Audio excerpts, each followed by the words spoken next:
Hey YouTube, Kim Brzezek here. Just finished my expanding mandrel, and it wasn't all that I hoped it would be, but it's going to serve the original purpose of needing an expanding mandrel. I was watching Abe's workshop, and Adrian was doing some threading. Small, quick job, and he powered his lathe off and turned his chuck with a hand crank, and that's what kind of inspired me to make an expanding arbor. So I got the arbor, now I need a hand crank, and I was at the local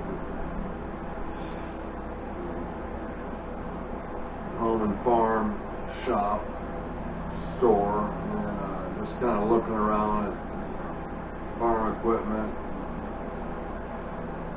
Really didn't find anything there. Looking at other products I could scavenge a handle from. And so my day went on, and I came home and came out to the shop, and I have everything I need to make the handle.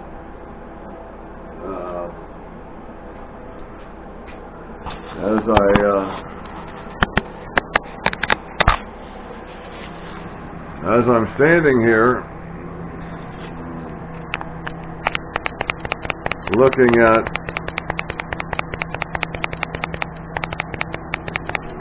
the wonderful Harbor Freight mini lathe and the new Kim Brzezek at YouTube stickers, and admiring my digital badge, I noticed this. It is a dumbbell weight, 2.2 pounds. I guess that's 1 kilo. DP. And they, well, it won't quite work there, will it? And then I noticed this piece of steel that was my test cut for the expanding mandrel, for the slitting, and I thought, well, that'll work. And then I come over here to my red metal drawer, and there's my test taper for the expanding mandrel, and that'll go there. So, as much as I hate to do it, I'm going to try to clean this thing up, maybe come back later and actually put graduations on here for indexing as well. And boy, this is messy stuff.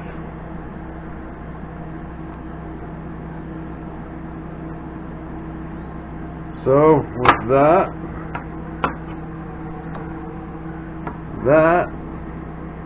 and that, I can make myself a nice wheel, as well as for cranking, as well as indexing.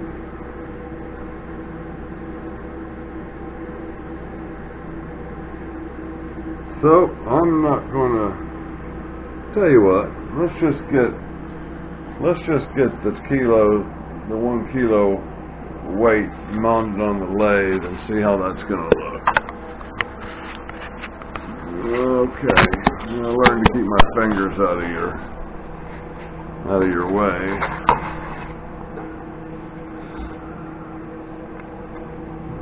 Okay.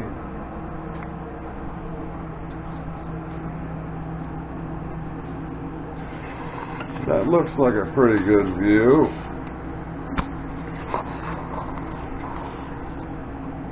I'd actually like to bring you a little further left and require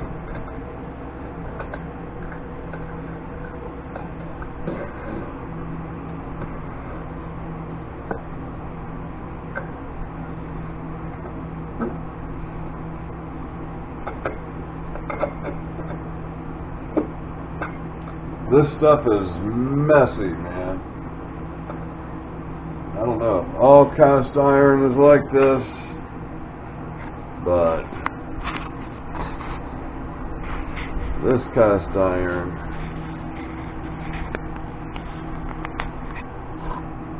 is a mess. So I'm going to lay these pieces off to the side, and I do remember having some trouble getting this, being able to swing this. This once again is at the limits of this lathe's capabilities, and yep, I'm going the wrong way. I need to loosen. Need to loosen to tighten. Okay, I'm going to go around. I sometimes suspect that I'm wearing out this chuck. Now, let's see what I had to do to do this.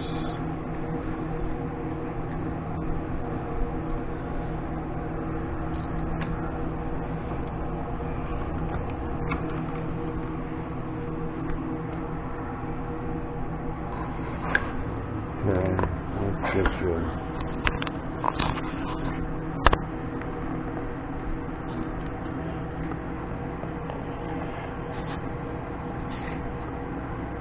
Okay.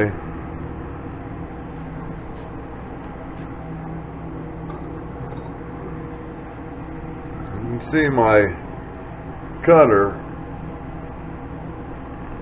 is here. Now I can bring it back to here.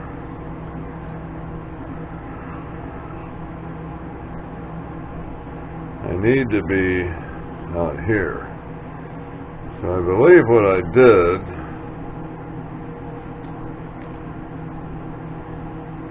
is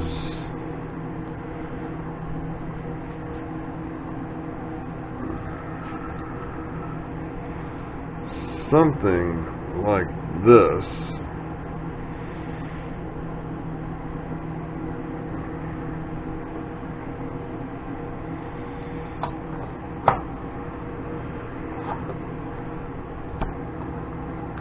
I have a feeling high-speed steel is going to be the better tool here. So,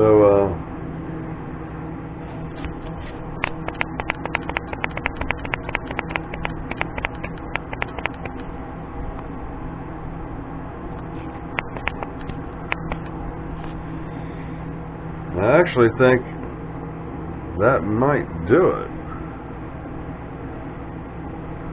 I'll tell you what, I need to, I'm thinking of putting my chip guard back here in the back.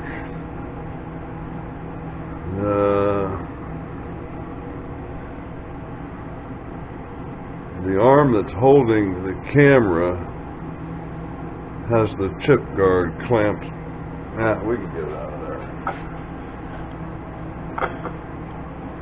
The chip guard is under the clamp holding the camera.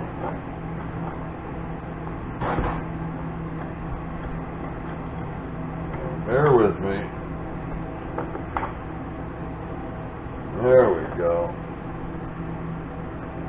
And let's tighten this up and see where we're at.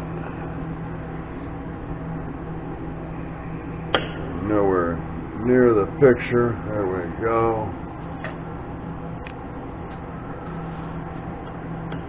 Let's see if we can come in a little closer.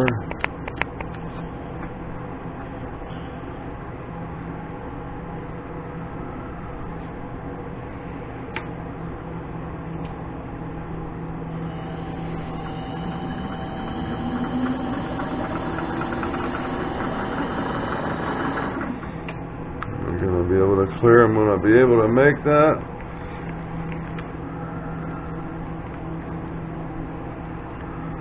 We want to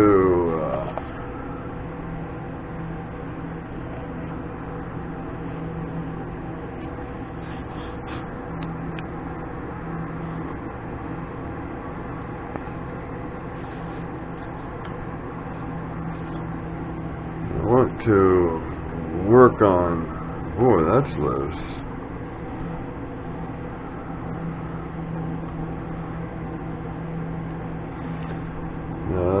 First, I want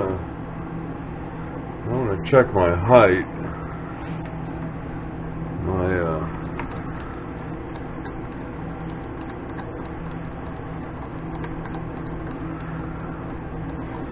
I had all my tools set.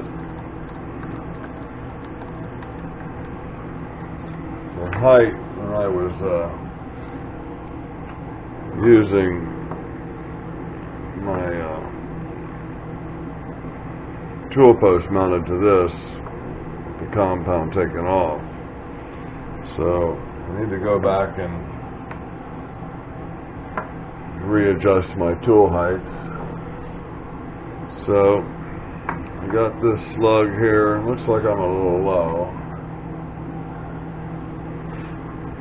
I got a high-speed steel blank. I'll lay on top of here. And I can run that across and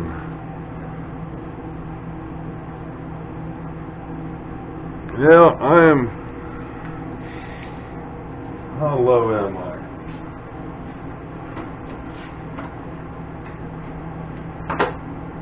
I'm not very good at guessing these kind of things. I don't know if I can measure it or not. I can definitely get an eyeball on it.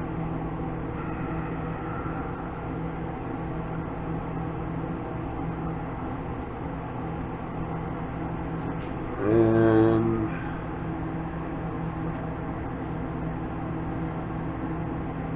I would say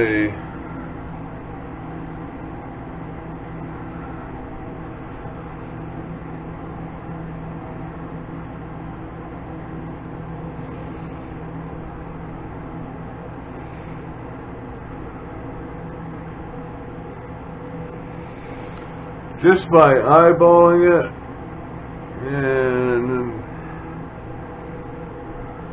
then eyeballing this,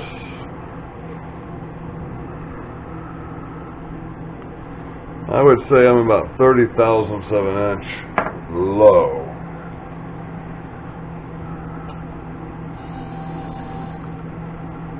And is that okay?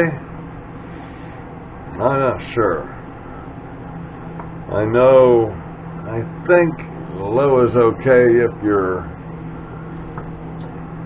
parting. So I need to bring this baby up just a hair.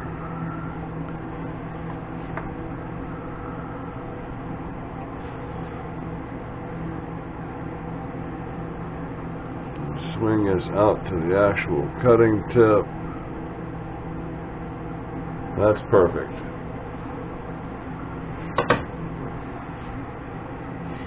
All I did here is I had this piece here with this threaded knob on it. I relieved the bottom and threaded this brass piece on here at the right height, put some Loctite in it. Seems to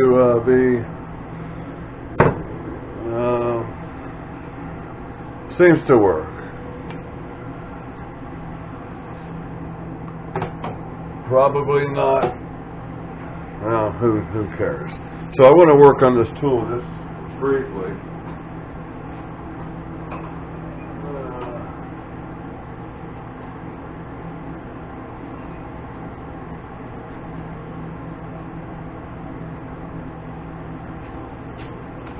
So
be nice if that was in the picture, huh?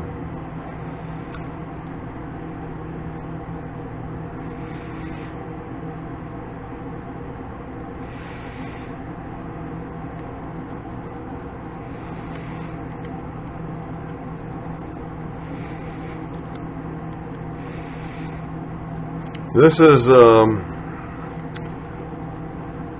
actually one of the second or third tools that I ever ground.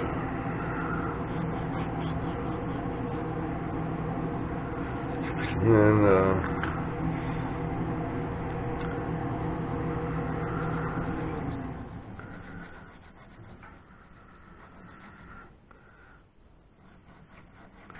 I actually did a nice job.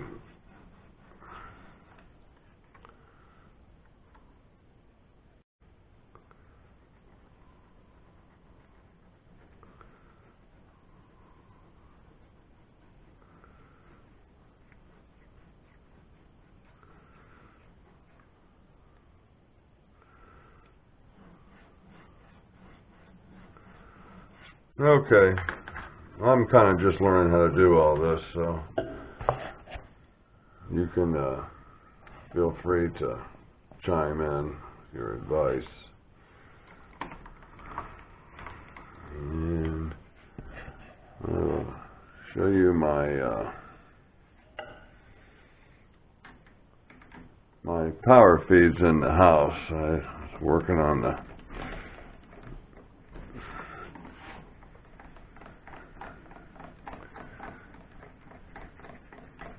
couldn't do that before with that little knob. So that just stows away up on the wall. And hopefully I remember to use it.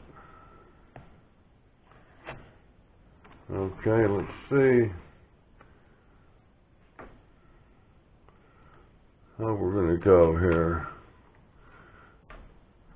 Okay, I believe I'm going to wow, a lot of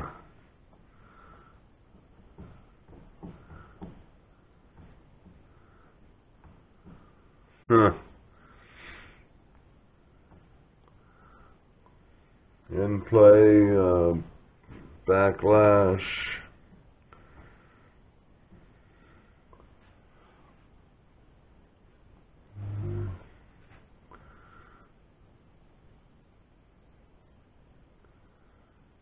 Let me bring this up and see if I can't.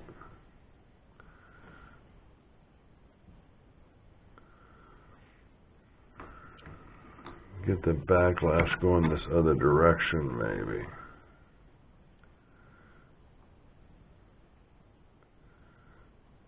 I don't know if that makes any sense or not.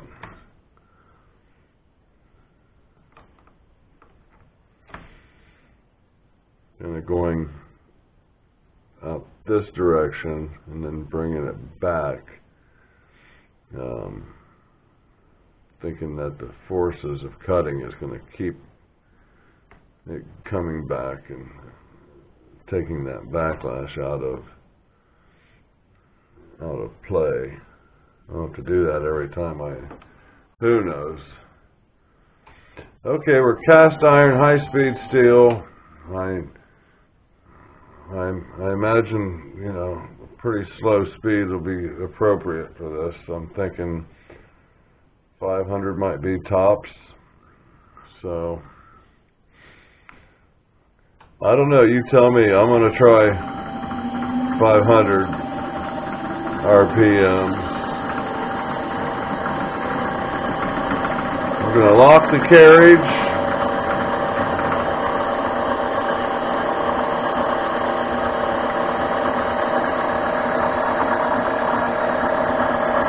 Lock the carriage.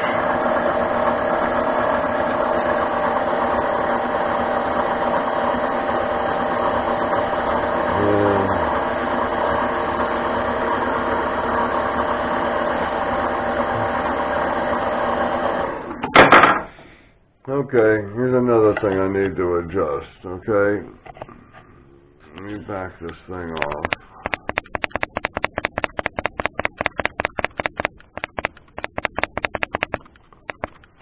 Okay, my travel here on the compound, I would say from where I'm at right now, the compound is just 3 millimeters from being at the edge here, all the way to the left. In other words, this is not overhanging. So it's pretty rough turning. Now I got real easy turning now, and I still have rigidity. So I'm only traveling about a ½ inch. So let's make that the end of my travel.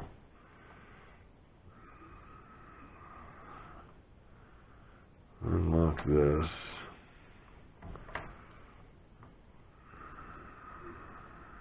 Okay, so that'll make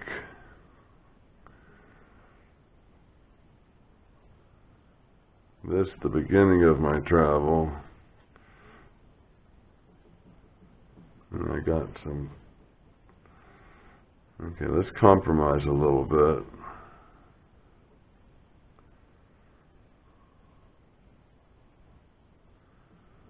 I could just tighten up the gibs. Okay, I like that. I compromised a ½ inch maybe. Okay, now we can give this a try.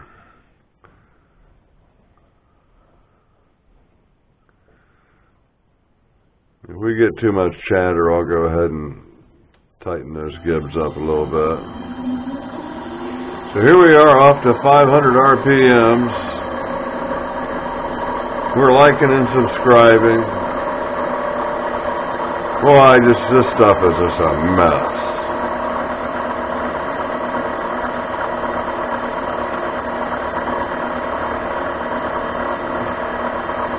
Okay, we've got 0 contact there.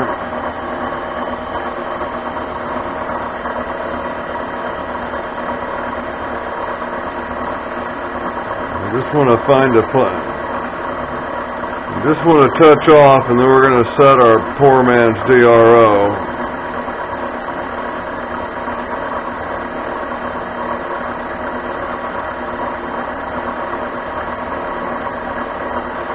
We're getting close to it.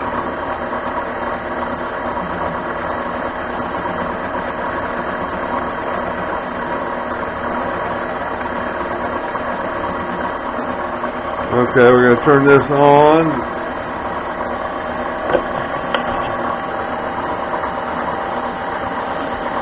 And of course, you can't see it.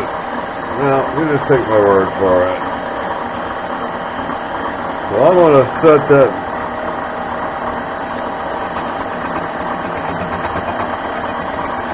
I'm going to set that at 5 thousandths of an inch. I had that 6 right there. I hesitated. I was thinking 2 1,000ths, but for 2 1,000ths I could be here for a week.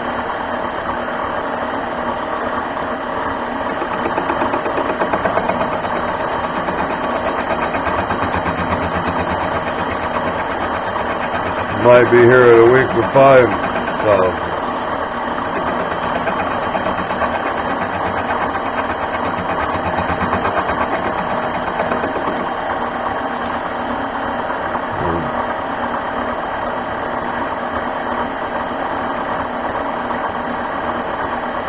Okay, I advanced it up to 12.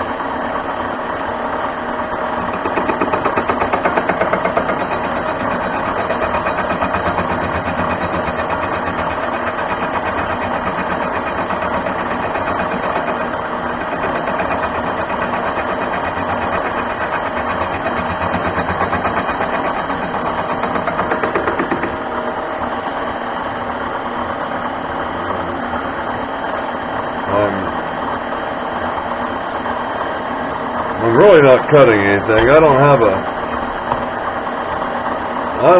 good angle on my tool.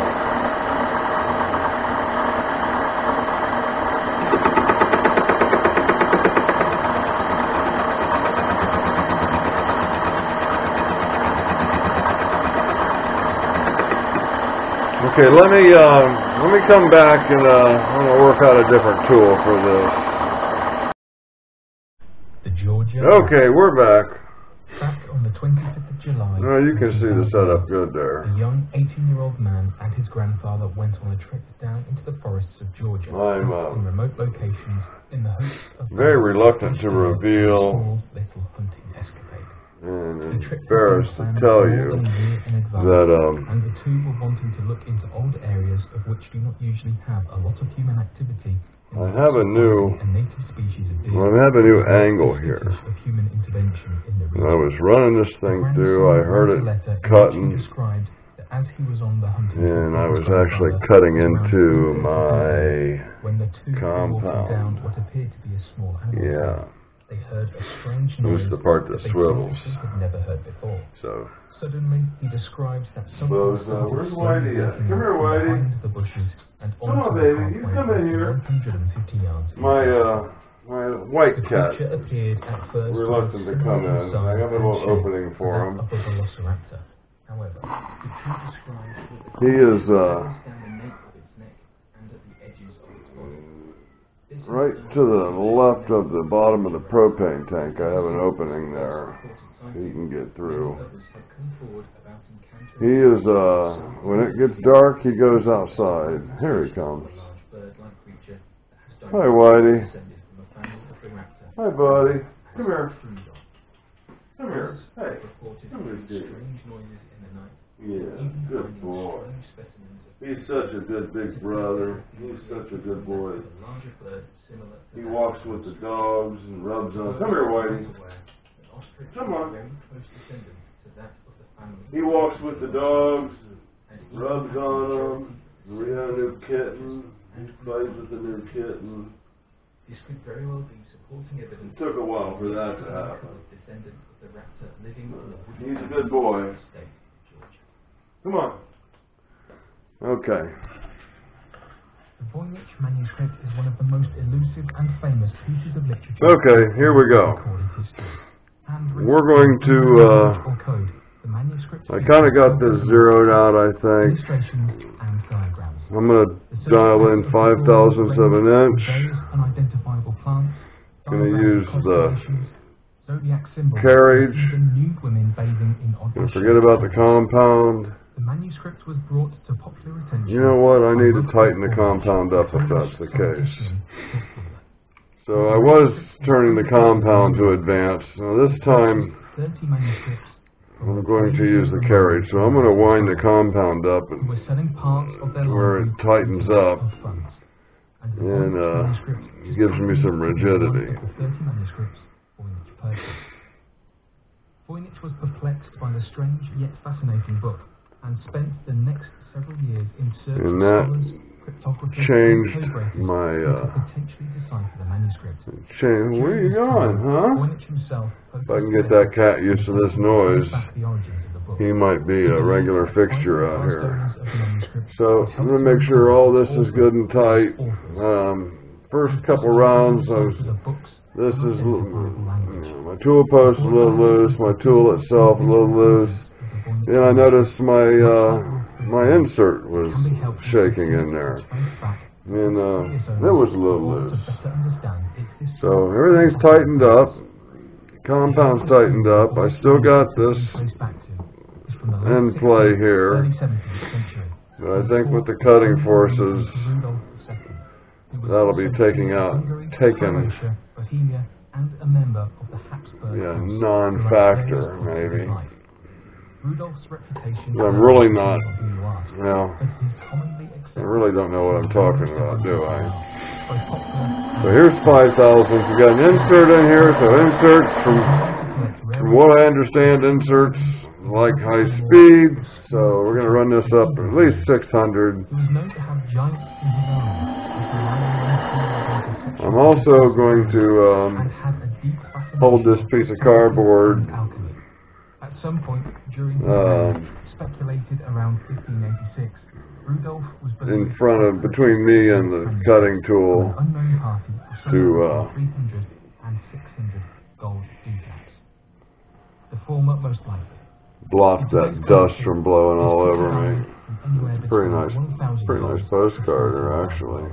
An extremely high amount for any piece. Champaign County Fairgrounds, 1931. Is not 100% confirmed, but was speculated upon due to a letter found in the manuscript later in the ownership timeline, which we will revisit shortly. But some point in the Royal Professional lifetime, the church of the country was opened and some research is done in the science or college about the common sciences and the importance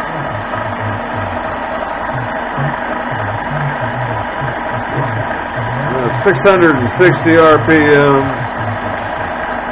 I'm going to run it up.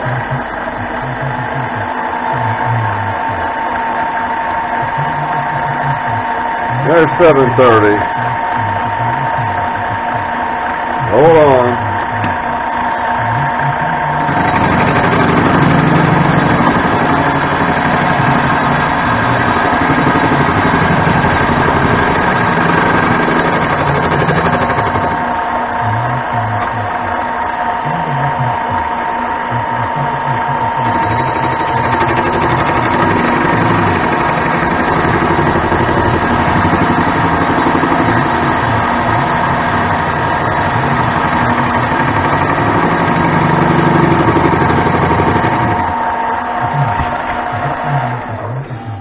I believe once I get out of this interrupted cut, this is going to be a lot smoother. At some point in the mid-17th century, the manuscript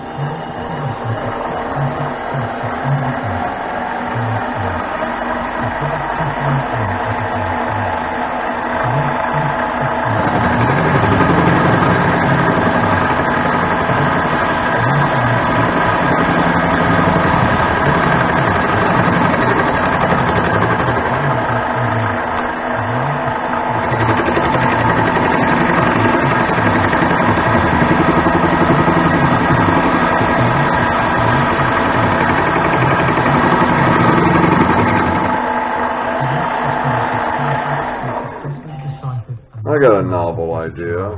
Introduce some oil. Map of the lost continent of Atlantis. Baresh reached out to Kircher, sending him handwritten copies of the manuscript, along with letters in 1637 and 1639, the latter of which was preserved. Kircher did not reply, but was fascinated by the script. He reached out in an attempt to obtain a real copy of the manuscript, but Baresh did not oblige. Upon George Baresh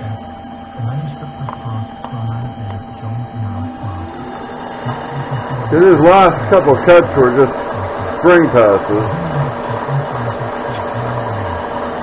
As this one will be. 600 RPM.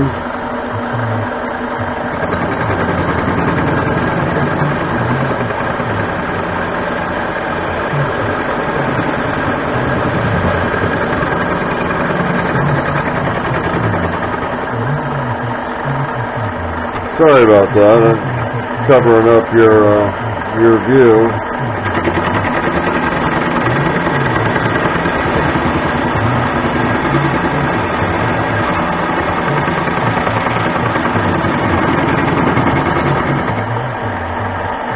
Okay, I'm going to try the 5,000.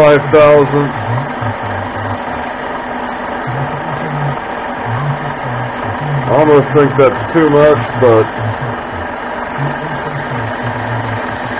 we'll be here all day if we don't get some of this metal moved.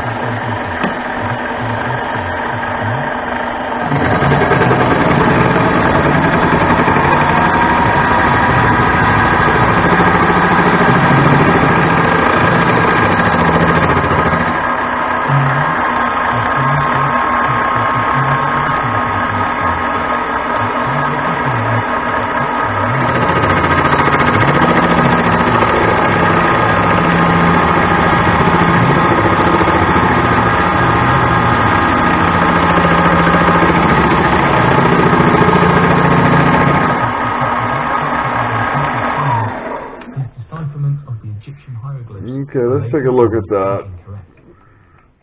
I'm going to kill it right here. I'll bring you back when I get this, get through this interrupted cut.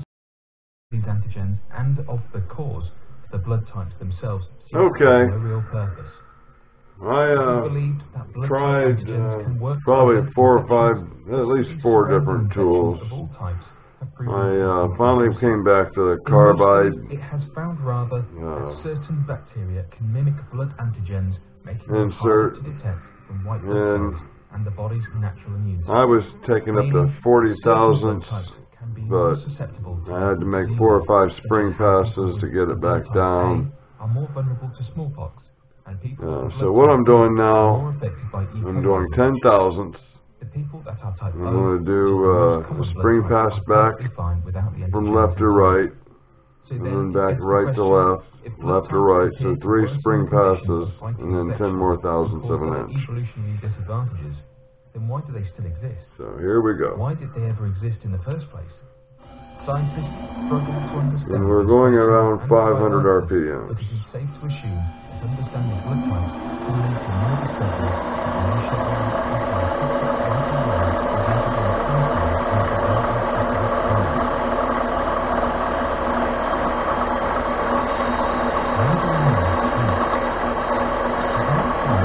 Any faster than 500, I can't keep oil on the part. So I'm going to re-zero this out. You probably can't see it anyway. I'm going to dial in. Oh no, we already got something there. I'm going to dial in 5,000. This could be a 10,000 cut, huh?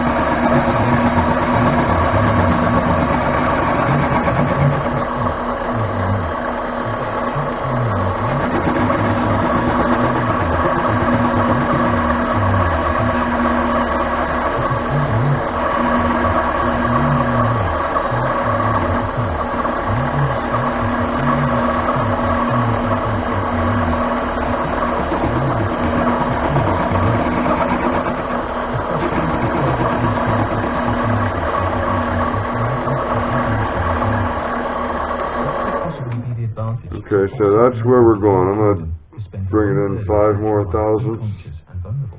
That last one might have been greater. It might have been 10. This strangeness and so let's go back up to 500.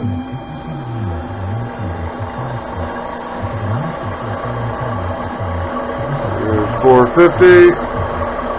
And there's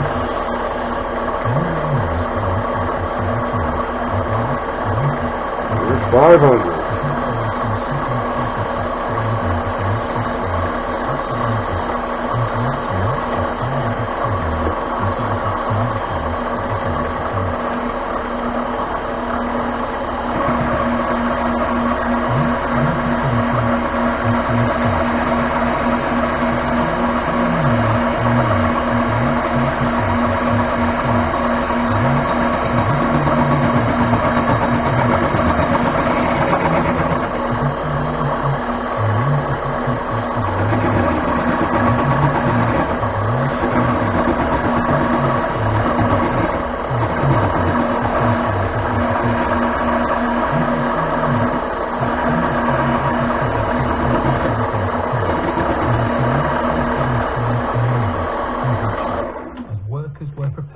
So we're still interrupted right here. Was regarded as being 4 inches long, 2.5 inches thick, and was described as being a dark, egg-shaped stone. I'll bring you back when we get this thing cleaned up and we'll figure out what we're going to do with the side of this thing. Many ancient astronaut experts described the stone as understand the situation that had occurred, and so he gave the man details of his address and directions on how to reach it. Oddly enough, it only took a few minutes before he pretty happy with that. The man that showed up to his house was described by Mr. Hopkins as wearing a perfectly pressed black suit and black tie. But this was far from the most noticeable thing about the man. According to Dr. Hopkins, the man in black had incredibly unusual facial features. The man had no hair of any kind, including a bald head, completely shaved eyebrows, and no eyelash. Okay, I'm going to go with that. I hit the edges of the file.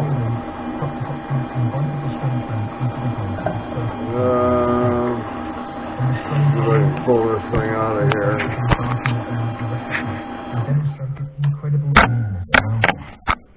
Okay. So we're still looking at some nastiness here. I did take this out and flip it. Dr. Hopkins answered his questions and told the man everything he had learned about the case. The conversation became a whole lot weirder. The man in black told Dr. Herbert Hopkins that there were 2 coins in his pocket, and for the doctor to... We'll be sure to, when the doctor checked his let's go ahead and pull that thing off of there. And immediately became disturbed by this. The man in black then instructed the doctor to remove one of the coins in his pockets and to hold it in his hand. As the coin sat in the palm of the doctor's hand, he began to see what he described as the coin taking on a silvery appearance, and then appeared as if it was going out of focus. After a few more seconds, the coin disappeared completely and was nowhere to be seen. The man in black then explained to Hopkins that the coin will never be seen on this plane again, implying that perhaps it's in a different place. I think what we'll do the man in black is asked the doctor if he was throw this in the evaporust. For those that are not aware, Probably should have done that a week ago, a month ago. And throw that in the evaporust and maybe just clean up these flat areas. The man in black then told Dr. Hopkins okay, guys. the reason Barney had passed away was due to them using the same tactic as they did with the coin on Barney's heart. The man in black clarified by saying, just like you know, please like and subscribe. Barney doesn't have a heart. Anybody interested in stickers, get a hold of me. I'll mail you a sticker or two. UFO case, and to no longer participate any further in the Alright, guys. Extremely